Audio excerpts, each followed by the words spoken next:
అంటే ఆ శక్తి నీటికి ఉంది.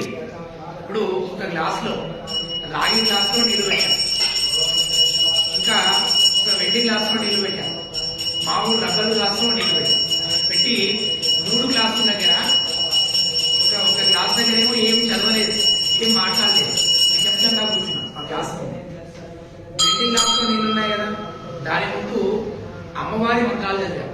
ఆ గ్లాసులో నీళ్లు పెట్టి ఏం చేయలేదు, ఇంకా దాన్ని ముట్టుకొని కూడా ముట్టుకోలేదు, కేవలం అమ్మవారి మంత్రాలు చదివాం. ఇంకో రాగి గ్లాసులో నీళ్లు ఉన్నాయి, దాంట్లో అనకూడని మాటలు, మాట్లాడకూడని మాటలు మనం మాట్లాడాలి.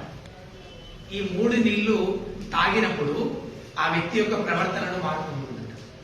సైంటిఫిక్ గా కూడా ఇది చూసారు, సైంటిఫిక్ గా కూడా మనకు వచ్చింది. ఏం నిశ్శబ్దంగా ఉన్న నీళ్ళు తాగిన వాడు నిశ్శబ్దంగా ఉంటాడు.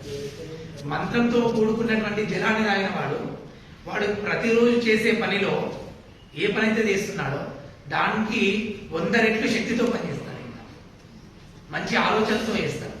ఇక మాట్లాడకూడని మాటలు మాట్లాడి నీళ్ళు తాగిన వాడు ఉన్నాడు కదా, వాడికి కోపోద్రేకం అయిపోతుంది. అలా జలానికి ఆ శక్తి ఉంది, మంత్రశక్తిని గ్రహించేటువంటి శక్తి జలానికి. అందుకని వరుణ వాస్తు